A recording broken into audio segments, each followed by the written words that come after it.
Realmente nós louvamos a Deus porque servimos um Deus de milagres. Nós cremos nisso, no milagre do Senhor. Todos os dias a gente tem visto o Senhor operar de forma extraordinária. E um exemplo nós vemos aqui nessa noite. Amados, é uma alegria poder compartilhar as Sagradas Escrituras com os irmãos. E antes da gente ler o texto, eu queria estar chamando a atenção dos irmãos com relação ao tempo em que nós estamos vivendo. É notório para todos nós que não só o nosso país, mas o nosso mundo, ele passa por dificuldades, por lutas. É comum você ver na televisão as pessoas falarem: olha, está alto o combustível, está difícil ir ao supermercado, cada vez você tem que ir com mais dinheiro fazer compras. E a gente tem visto, queridos, que a impressão que temos é que isso não vai parar, né? A gente já ouve algumas notícias aqui e acolá de que daqui para o final do ano, com certeza, ainda teremos bastante dificuldade.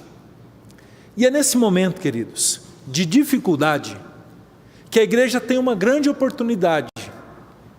Qual a oportunidade? De dar um bom testemunho.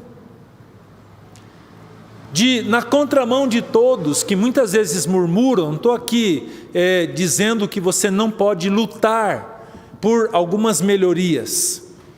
Mas o grande problema, queridos, é o pecado da murmuração. O pecado da reclamação, queridos.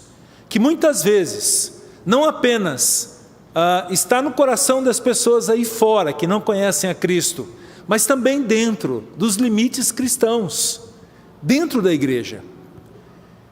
E o nosso propósito nessa noite, queridos, é ler um texto da Bíblia que trata disso. E o propósito é que, de fato, diante de todas as lutas que a igreja passa, de todas as lutas que você passa, que você com sua família, eu com a minha família, nós passamos, nós possamos sim agradecer a Deus e louvar o seu santo nome.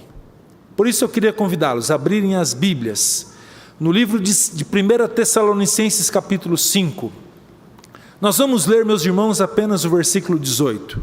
Assim diz a palavra do Senhor: em tudo dai graças, porque esta é a vontade de Deus em Cristo Jesus para convosco. Amém. Vamos orar? Pai Santo, nós agradecemos por tudo aquilo que nós já tivemos a oportunidade de participar neste culto. Agradecemos, ó Pai, porque temos a liberdade, não apenas uma liberdade constitucional, liberdade de direito, mas nós temos, Senhor, a consciência de que fomos criados para adorá-lo. E nesta noite, Pai, quando acabamos de ler a Tua palavra, pedimos que à luz do Teu Santo Espírito, possamos compreender a mensagem do Senhor, e não apenas sermos meros contempladores da mesma, mas nos ajude, Senhor, a vivermos tudo aquilo que o Senhor nos ensina na Sua palavra. E tudo isso, Senhor, para a honra e glória do nome do Senhor. A nossa oração é em nome de Cristo Jesus. Amém. Eu não sei se você lembra, mas quando você era criança, isso acontecia muito comigo. Às vezes um tio, um amigo, algum parente chegava com um presente para você, e você logo pegava aquele presente, e meio que você saía de perto ali de quem te dava esse presente, você já rasgava o pacote, você já queria ver o que tinha lá dentro, e você já queria desfrutar daquele presente, e de repente o seu pai e sua mãe falava assim: menino, vem cá meu filho, como é que fala? E aí a gente falava assim: obrigado, muito obrigado. Não era assim? Meus queridos, essa era uma forma muito especial dos nossos pais ensinar a gente a sermos gratos, a agradecermos. Conversava agora à tarde com o irmão, e ele dizia dessa condição: nós temos esquecido do muito obrigado, nós temos esquecido do agradecer, em especial quando nós levantamos, por exemplo, onde a gente agradece: Senhor, muito obrigado pela noite de descanso. Ou muito obrigado, Senhor, porque estamos diante de um novo dia, onde a Tua palavra diz que a misericórdia do Senhor se renovou sobre nós. Senhor, muito obrigado pelo pão nosso de cada dia. Irmãos, não é mais comum as pessoas sentarem diante de uma refeição e dizer: Senhor, muito obrigado, porque se eu tenho o pão nosso de cada dia, é porque o Senhor me dá. E a gente diz isso, meus queridos, porque na contramão daquilo que a palavra nos ensina sobre gratidão, o que a gente vê as pessoas, ao invés de colocar o Senhor no centro de todas as coisas, tem colocado o homem, detalhe, a si mesmo.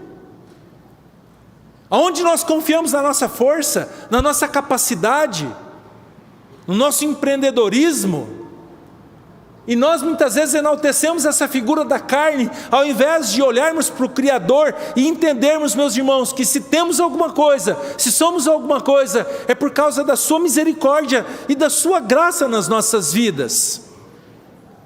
Quantos na história bíblica andaram em soberba diante do Senhor, e o Senhor os humilhou? Lembra de Herodes num discurso, ele falando, e as pessoas disseram: olha, ele fala como um Deus. Em vez dele falar assim: o que você está falando? Que conversa é essa? Ele gostou, e o seu coração se encheu da soberba, e ele foi comido de vermes. Ou quem não lembra, Nabucodonosor, no livro de Daniel, a Bíblia fala que ele, contemplando a Babilônia, os palácios da Babilônia, e aquilo encheu o seu coração de soberba, e ele não deu glória a Deus, e ele passou a viver como um animal, e ele só voltou a viver como gente, como ser humano, quando ele reconheceu quem é o Senhor na sua vida. Nós todos somos chamados, meus irmãos, a de fato reconhecer que se algum bem existe, se algum benefício nós temos, não é por causa de um governo, não é por causa, quem sabe, de alguma liderança, mas é por causa do Senhor. E feliz aquele que reconhece isso. Eu me lembro de uma história, onde uma senhora, serva do Senhor, passava muita dificuldade, e um belo dia um senhor, que era de uma igreja satânica, existe isso, ele falou: vou lá dar uma lição naquela mulher, naquela que se diz uma grande serva do Senhor. Preparou uma grande cesta de alimentos, e foi lá, e levou para aquela senhora. E quando aquela senhora viu aquele homem levando aquela cesta de mantimentos, ela começou a glorificar o nome do Senhor, ela começou a dizer glória a Deus, ela continuou a dizer: bendito seja o nome do Senhor. E aquele homem da religião satânica disse: que Senhor o que, dona? Olha, eu sou de uma igreja que, na contramão dessa sua adoração, nós adoramos o diabo. E aquela senhora olhou para aquele homem, e ela disse bem assim: quando Deus manda, até o diabo obedece. E foi Deus quem mandou o senhor aqui. Glória seja dado ao nome do Senhor.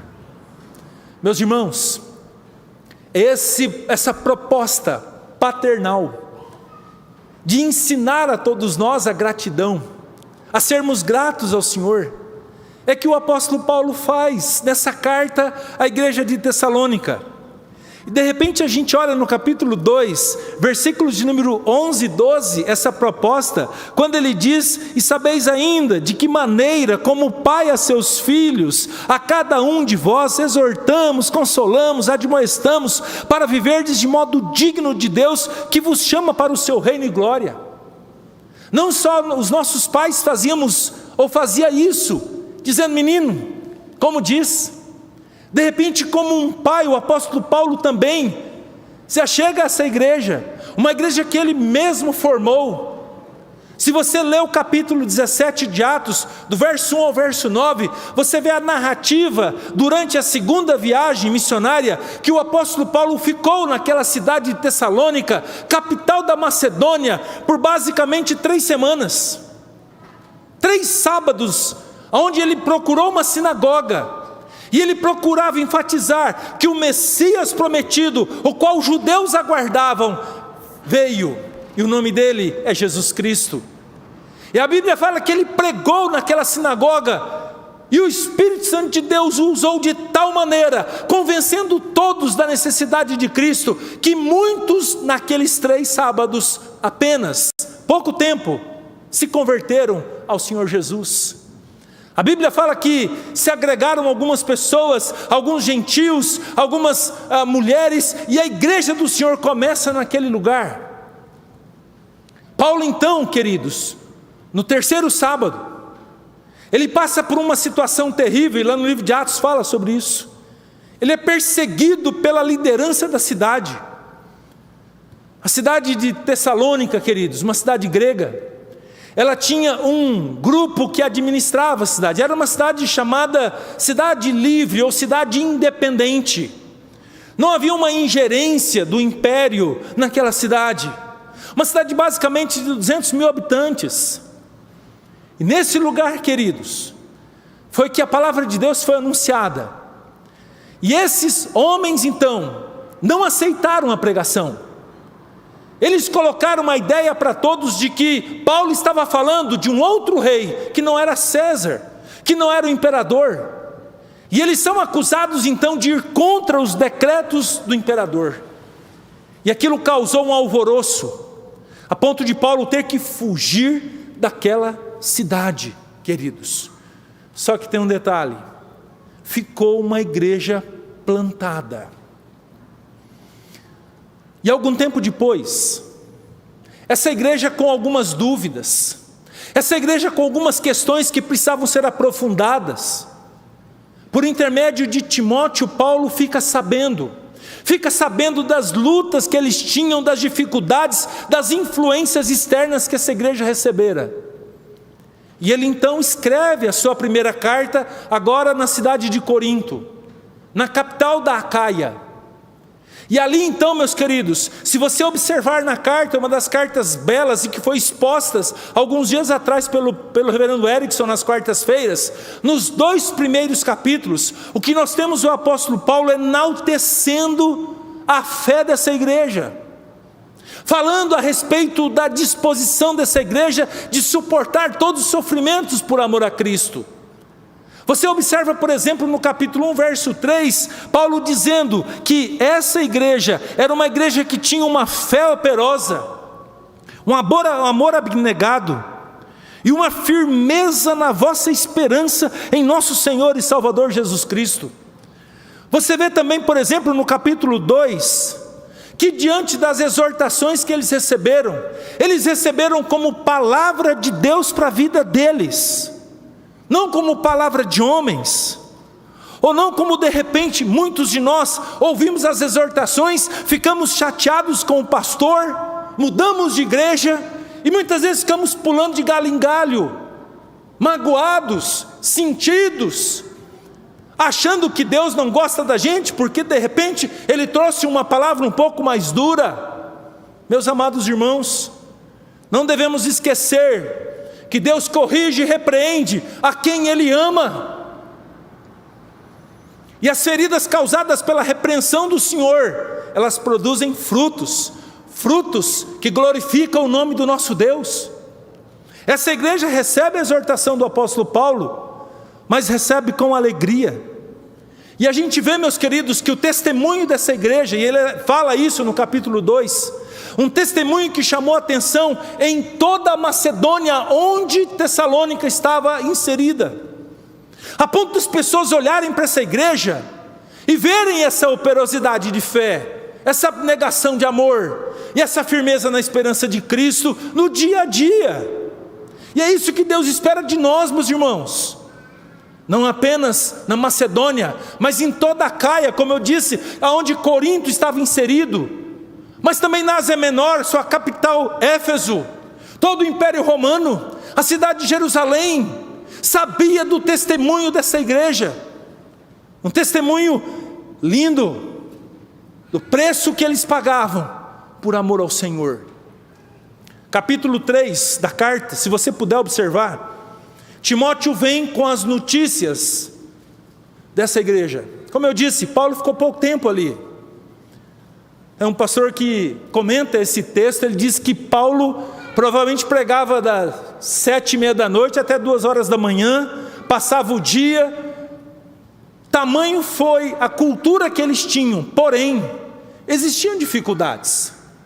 E ele faz o quê? No capítulo 4, ele responde essas dificuldades. Ele aprofunda um pouco mais o ensino que essa igreja precisava ter. E se você puder acompanhar comigo agora no capítulo 4, você vai observar que do versículo 1 ao versículo 8, Paulo trata de um problema relacionado à santificação, que era a prostituição.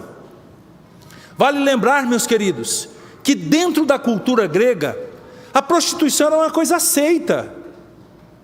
Só para os irmãos terem uma ideia, quando a gente fala de gnosticismo, que era uma cultura que entrou dentro das igrejas do primeiro século, dizia que o corpo é matéria e matéria é má, e o espírito que habita esse corpo, ele é bom. E para que você mortificasse esse corpo, atitudes pecaminosas deveriam ser praticadas, e uma delas era a prostituição. Ou, por exemplo, quem não lembra daquilo que acontecia na cidade de Corinto. Corinto era um istmo no meio do mar, com um morro, e na ponta desse morro, uma acrópole, havia um templo dedicado à deusa Afrodite. Essa deusa Afrodite, ela tinha basicamente 1000 prostitutas cultuais. E essas prostitutas no final do dia desciam daquele templo e elas se prostituíam com todo tipo de gente dentro daquela cidade. Era muito comum isso. E essa ideia de prostituição, seja por fornicação, seja por adultério, entrava dentro da igreja. E o que o apóstolo Paulo faz? Leia comigo no capítulo 4, a partir do verso 3. Pois esta é a vontade de Deus, a vossa santificação, que vos abstenhais da prostituição, diz Paulo. Que cada um de vós saiba possuir o próprio corpo em santificação e honra, não com o desejo de lascívia, como os gentios, que não conhecem a Deus. E que desta maneira, ou desta matéria, ninguém ofenda nem defraude a seu irmão, porque o Senhor contra todas essas coisas, como antes vos avisamos e testificamos claramente, é o vingador. Porquanto Deus não nos chamou para a impureza, e sim para a santificação. De sorte que quem rejeita essas coisas, não rejeita o homem, e sim a Deus, que também vos dá o seu Espírito. O que Paulo está dizendo? Que por mais que essa prostituição agrade a carne de vocês, isso é pecado. Isso não é apenas uma afronta contra o seu semelhante, contra o seu próximo, é uma afronta contra o próprio Senhor. Os irmãos lembram de José?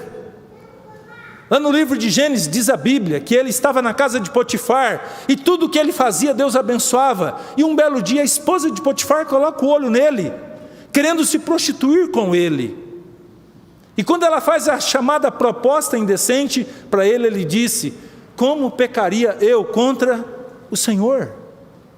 Não é contra o homem, também, mas mais do que isso, é uma afronta ao Deus que diz: não devemos prostituir, não devemos adulterar. E ele trata disso. Ah, pastor, mas a gente vê isso acontecendo hoje a largos passos. Meus queridos, não pense que Deus dá paz para aquele que afronta uma de suas ordenanças. Não há paz, não há paz. Mas a gente observa ainda, do verso 9, do capítulo 4, qual nós estamos lendo nesse instante, que a questão agora é relacionada ao amor fraternal. Por que Paulo faz uma exortação quanto a esse assunto? A pregação sobre a vinda de Jesus, meus irmãos, foi uma coisa tão forte. Eles assimilaram tamanho essa verdade, que muitos pensaram: Jesus vai voltar hoje.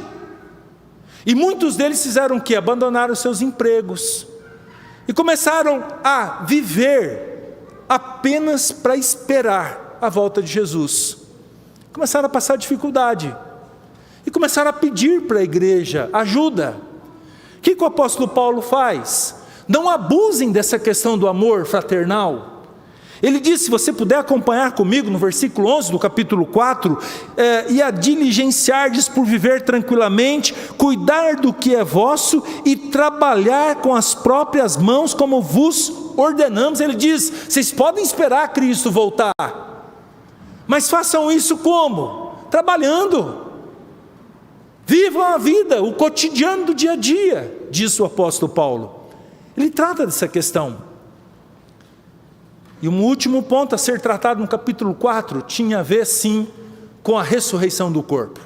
A gente observa isso do verso 13 até o verso 18. O que estava acontecendo ali? Irmãos, os gregos, eles acreditam na imortalidade da alma, mas eles não acreditam na ressurreição do corpo. Não acreditam nisso. E infelizmente esse ensino estava entrando dentro da igreja. E o que o apóstolo Paulo fala? Observe o verso 16. Porquanto o Senhor mesmo, dada a sua palavra de ordem, ouvida a voz do arcanjo e ressoada a trombeta de Deus, descerá dos céus, e os mortos em Cristo, o quê? Ressuscitarão primeiro. Na contramão desse ensino filosófico grego, quero dizer para vocês que todos nós morreremos, certo disso estamos. Mas aqueles que creem em Cristo ressuscitarão para a vida eterna. E nós, Paulo trata disso no verso 17. Depois nós, os vivos que ficarmos, seremos arrebatados juntamente com eles, entre nuvens, para o encontro do Senhor nos ares, e assim estaremos para sempre com o Senhor. A ressurreição, disse o apóstolo Paulo. E aí, meus queridos, o capítulo de número 5, nós temos a mensagem do apóstolo Paulo, onde ele diz, pelo menos na primeira parte do capítulo, ele continua enfatizando ainda sobre essa questão da vinda do Senhor. E o que nós observamos nesse texto? Ele diz o seguinte, que a vinda do Senhor, marcada pelo versículo 2, quando ele diz, dia do Senhor, ele virá de maneira repentina. E ele diz para a gente não se preocupar com tempos ou épocas, pois o Senhor Jesus virá, e a vinda dele será como a vinda de um ladrão de noite, que não marca nem hora, nem dia. O que Paulo fala? O que Paulo instrui? Instrui essa igreja a vigiar sempre, e ainda a estarem sóbrios como filhos da luz. Na segunda parte do capítulo, queridos, nós temos a instrução do apóstolo, no sentido de como que a igreja deveria proceder, enquanto ela aguarda a volta do Senhor Jesus. E ele diz então, a partir do versículo de número 12, relacionado aos líderes, aqueles que presidem, e Paulo exorta essa igreja a acatar com apreço. E quem que lidera a igreja do Senhor? Paulo mesmo diz por várias vezes, que quando organizava uma igreja, ele constituía essa igreja de presbíteros, de pastores, havia diáconos na igreja. E qual que era a exortação? Para que esses homens tenham a sua mensagem acatada com apreço, tenham com amor em máxima consideração, por causa de quê? Do trabalho que eles realizam. Nessa mesma dinâmica, queridos, no verso 14, Paulo pede para exortar aqueles que são insubmissos, desobedientes à palavra. Ele pede para que esteja animando os desanimados, amparando os fracos, sendo longânimos para com todos. E ainda, ele pede para que a igreja seja marcada pela prática do bem. Ele diz, não retribua mal com mal, pelo contrário, segui sempre o bem entre vós para com todos. Após nós temos 3 ordens, versos 16, 17 e 18, onde nosso texto está inserido. Enquanto vocês aguardam a volta de Jesus, regozijem sempre, orem sem cessar, e como disse, nós vamos expor daqui a pouco, em tudo dai graças, porque essa é a vontade de Deus em Cristo Jesus para convosco. Algo que ele faz também do versículo 19 até o versículo de número 22. Irmãos, e na saudação, Paulo pede oração, Se você puder olhar no final da carta, lá no versículo de número 25, irmãos, orai por nós. Que mais? Ele deseja que os irmãos saúdem a todos com um beijo, o ósculo santo. E ele pede para que a epístola seja lida entre todos os irmãos e deseja a graça do Senhor Jesus a todos. Queridos, eu quero propor para os irmãos o seguinte tema, olhando em especial para o versículo de número 18. E o tema é a gratidão como um estilo de vida. A gratidão como uma veste, como algo característico, que todos olhem para a gente e veem, esse é um homem grato, esse é uma mulher que sabe agradecer, esse rapaz é um rapaz que não murmura, que em todo tempo você vê o louvor nos lábios dele para com o Senhor. Em primeiro lugar, a gratidão, meus irmãos, ela depende de reconhecer o Senhor, quem Ele é, do que Ele fez, do que Ele está fazendo e do que Ele fará. A gratidão ela parte do reconhecimento de um Deus criador de todas as coisas. Observe o que Ele diz em Gênesis, capítulo 1 e 2, a Bíblia fala que Deus fez os céus, a terra, tudo que neles há, e o ápice da criação de Deus foi o homem. Não apenas isso, mas na contramão de que de repente a gente ouve que Deus é como um relojoeiro que fez esse mundo, deu corda e deixou a sua própria conta e risco. Não, o Senhor continua governando, reinando, Ele continua dirigindo todas as coisas, conforme o conselho da sua vontade. Irmãos, eu gosto muito do capítulo 4 e 5 de Apocalipse, quando o apóstolo João é preso na ilha de Patmos, e ele é preso não como um bandido, mas ele é preso por falar de Cristo, por falar de um Deus que não era César. Porque você olha na história, todos os Césares, eles gostavam de ser tratados como Deus, todos, usavam roupas com os vestes talares, gostavam de usar um tipo de coroa, não gostavam de ser tocados. E de repente surge lá no subúrbio do Império Romano, lá em Jerusalém, um Deus chamado Jesus, que faz cego enxergar, paralítico andar, que ressuscita um homem há 4 dias morto. E detalhe, esse cristianismo vai crescendo. Como o imperador não conseguia matar João, porque não tinha motivo para isso, era um homem que falava do amor, e vivia o amor para com Deus e para com o próximo, resolve fazer o quê? Prendê-lo na ilha de Patmos. Prendem ele ali, mas não conseguem amarrar a sua mão, a sua caneta, e ele escreve. E a Bíblia fala no capítulo 4 que ele tem a oportunidade de uma visão celestial. E nessa visão celestial, João ele vê um trono lá no céu. E ele diz que nesse trono tinha alguém sentado. E esse alguém que estava sentado estava com um cetro na mão. E sabe o que João fala? Que este governava as nações, regia as nações, conforme o conselho da sua vontade. Não era o César que estava sentado ali, não era um presidente, não era um governador, um prefeito.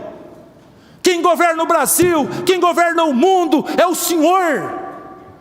E muitas pessoas tentam tirar o Senhor da jogada e se colocar na condição de Deus. E sabe o que acontece? Deus não divide a sua glória, Deus não divide nada com ninguém.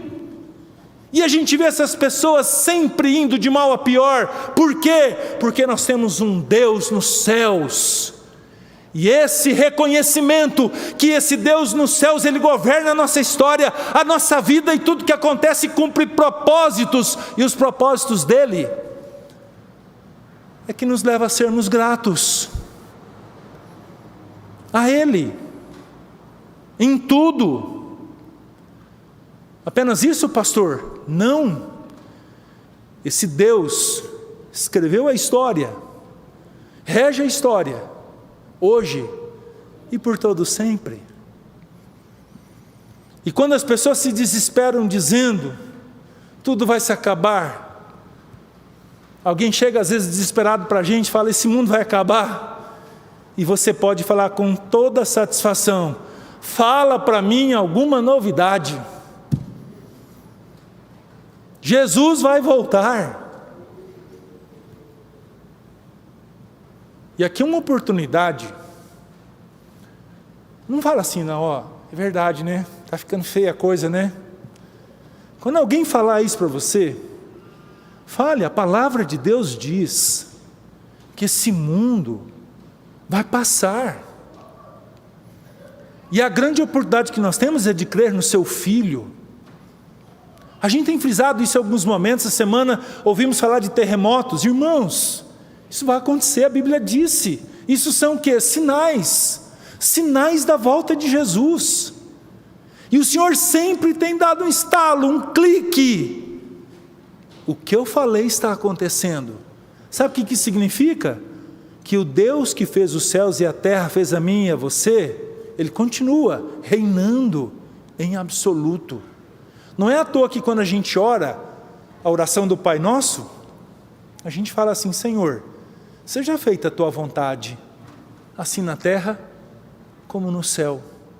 E que nós estejamos sempre submissos a essa vontade. Em segundo lugar, meus queridos, olhando para o texto que nós lemos, a gratidão deve ser realizada, feita, e o texto diz, em tudo. Não é por tudo. Tem diferença, pastor? Claro que tem. Tem. Eu não dou graças por um acidente, mas eu dou graças pelo livramento que Deus proporcionou no momento daquele acidente. Eu não dou graças pela morte de um filho, mas eu dou graças pela certeza e convicção que eu tenho de que aquele filho está com o Senhor.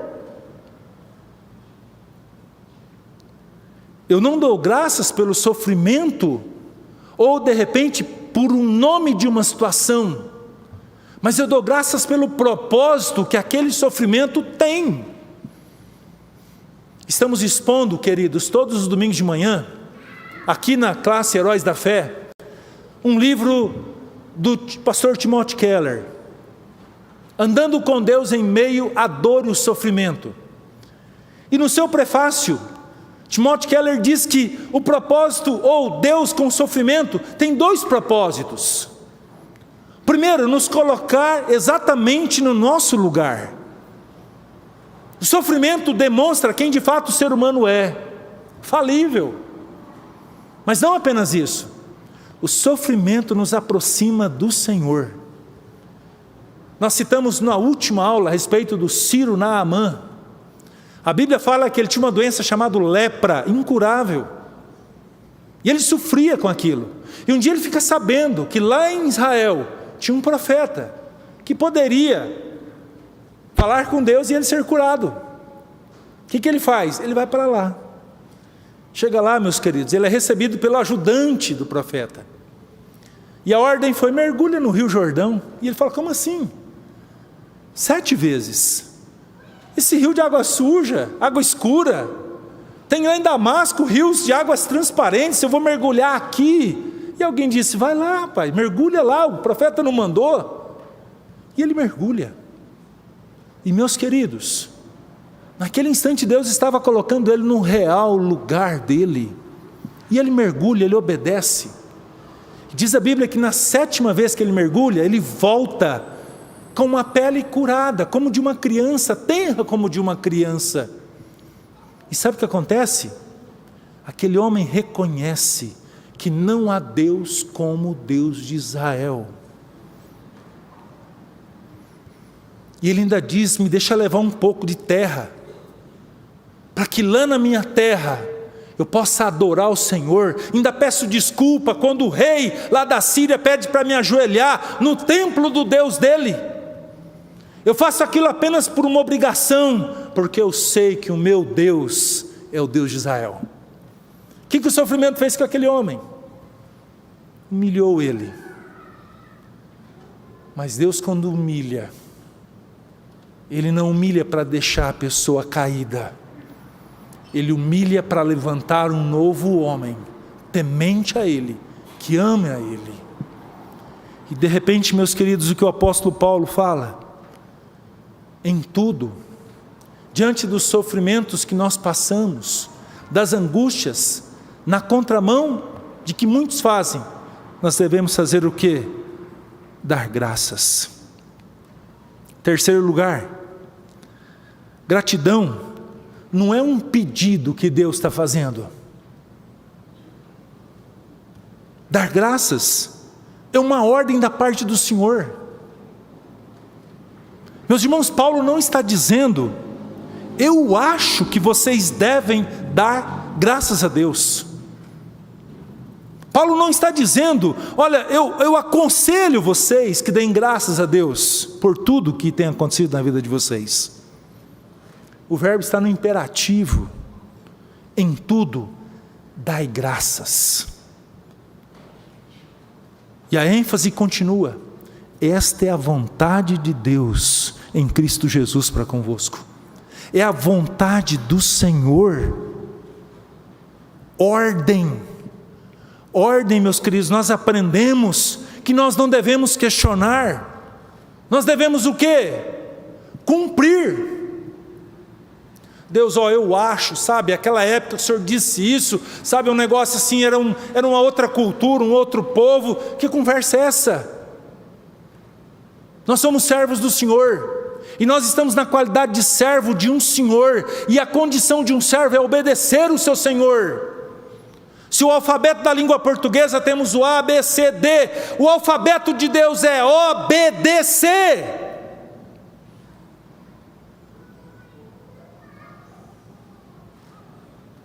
E essa é a ordem do Senhor. Quarto lugar, a gratidão acontece por causa de Cristo, por causa do Senhor. Ele diz, porque esta é a vontade de Deus em Cristo para convosco. Cristo abre os nossos olhos para a gente ver quem Deus é de fato e de verdade, ou seja, um Pai amoroso, não um Deus carrasco. Deus nos ama, e até quando Ele vem com seu chicote, é prova do seu amor. Por quê, meus queridos? É para aproveitamento, a correção que vem do Senhor. Está doendo, pastor, está difícil, mas Deus está tratando, queridos, para que de fato nós sejamos homens e mulheres do Senhor. Cristo abre os nossos olhos para que aceitemos as ordens que Ele nos dá, entendendo que elas vão cooperar para o nosso bem. Os que estão em Cristo, meus queridos, Paulo diz em 2 Coríntios 5,17, são novas criaturas, vivem uma novidade de vida.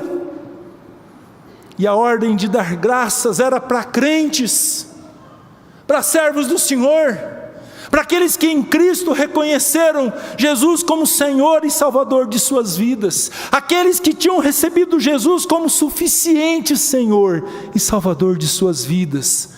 É por isso, queridos, que vai dar graças quem de fato tem Cristo no seu viver, e por intermédio de Cristo chama a Deus de Pai. E eu quero encerrar, queridos, essa meditação nessa noite, trazendo algumas conclusões para os irmãos. E a primeira delas, recebe a ordem para ser grato somente aquele que tem fé operosa, amor abnegado, uma firme esperança, como diz no capítulo 1, verso 3. Dar graças não é para qualquer um, não é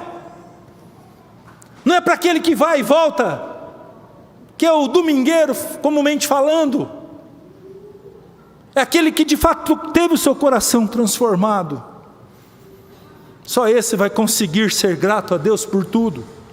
Segundo, consegue dar graças a Deus por tudo quem recebe a exortação de um apóstolo e aceita como vinda da parte do Senhor, como diz no capítulo 2, verso 3, para ter um viver que agrada a Deus. Vai conseguir dar graças quem recebe a exortação da palavra como palavra de Deus. Ele não fecha o seu coração, ele não sai, como falamos no início da igreja. De fato, queridos, dar graças a Deus não é para qualquer um. Terceiro lugar, consegue dar em tudo graças a Deus quem é uma fiel testemunha de Cristo, sendo exemplo para todos os macedônicos, os da Acaia, os de Roma, os de Jerusalém, os de Goiânia, os do prédio onde você mora, o da escola onde você estuda, no trabalho onde você está. Vai conseguir dar glórias a Deus, graças a Deus em tudo, quem de fato é uma testemunha fiel e verdadeira de Cristo. Vou usar uma expressão aqui: crente meia boca, que chega atrasado do serviço, que é um enrolão. Quem não honra o Senhor com seus estudos,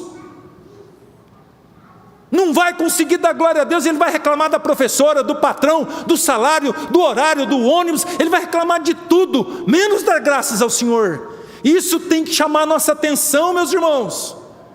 Crente é luz, é sal. Não existe esse cristianismo de qualquer jeito que a gente vê, ou a nossa vida é consagrada ao Senhor, ou nós não somos ninguém diante dEle. Por fim, consegue dar graças a Deus em tudo quem tem uma vida de santidade, com propósitos. E ter vida de santidade é aquele que se afasta do pecado, o pecado que cega os nossos olhos, que impede a gente de ver quão Deus é bondoso, quão Ele é misericordioso. Mas não apenas o pecado que cega os olhos, mas o pecado que endurece o nosso coração. Quem tem seu olhar cego, seu coração duro, não vai conseguir dar graças a Deus. E como que nós resolvemos isso? Vida de santidade.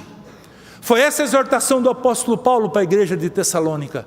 E ela recebeu isso como palavra de um Deus que quer que nós tenhamos um viver reto e santo aos seus olhos. Uma rápida aplicação. Como os nossos pais, que quando a gente recebia o presente, falava assim, como se diz? Agradeça, meu filho. A palavra de Deus nessa noite está dizendo assim, meu filho, como se diz? Como é que se fala mesmo? E a palavra para mim e para você é, obrigado, Senhor. Obrigado, Senhor. Obrigado pela família que eu tenho. Obrigado pelo filho, pela filha, pela esposa, pelo esposo.